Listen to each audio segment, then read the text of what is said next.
Hello guys, welcome to my channel Yashoda హడ్డా. ఇవైతే నేచర్లో న్యాచురల్గా దొరికే మష్రూమ్స్ అండి. ఇవి మా సైడ్ అయితే బాగా దొరుకుతాయి అనమాట. ఈ మంత్ నుంచి నెక్స్ట్ మంత్ వరకు ఈ సీజన్ అనేది నడుస్తుంది. మేమైతే ఈ సీజన్ కోసం వెయిట్ చేస్తూ ఉంటాం, ఎప్పుడెప్పుడు మష్రూమ్ దొరుకుతాయా అనేసి.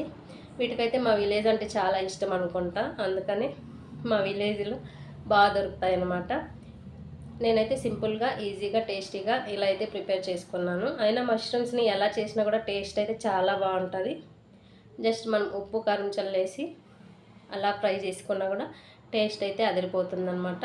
ఇవి కుక్ చేసినప్పుడు వాటర్ అనేది కొద్దిగా యాడ్ చేసుకోవాలి, ఎందుకంటే వీటిలోనే వాటర్ అనేది వస్తుందన్నమాట. అలాగే క్లీనింగ్ విషయంలో కూడా క్లీనింగ్ అనేది ఒక 5 టైమ్స్ అయినా క్లీన్ చేసుకోవాలి, ఎందుకంటే నేచర్లో న్యాచురల్గా వచ్చే మష్రూమ్స్ కాబట్టి మట్టి అనేది ఎక్కువ ఉంటుంది, కాబట్టి మనం ఎక్కువ సార్లు అయితే క్లీన్ చేసుకోవాలి. అలాగే తొందరగా ఉడికిపోతాయి అన్నమాట. నాకైతే చాలా ఇష్టము బయట దొరికే మష్రూమ్స్ కంటే ఇలా న్యాచురల్గా దొరికే మష్రూమ్స్ హెల్త్ అండ్ టేస్ట్ అండి. మీకు ఎప్పుడైనా ఇవి దొరికినప్పుడు అస్సలు వదలకండి, ఎందుకంటే చాలా టేస్ట్ అనేది ఉంటుంది, అలాగే హెల్త్ కూడా. అలాగే నా వీడియోస్ నచ్చినట్లయితే లైక్ చేయండి, షేర్ చేయండి, సబ్స్క్రైబ్ చేసుకోండి.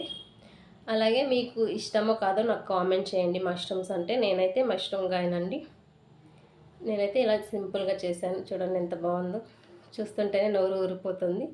Thank you for watching.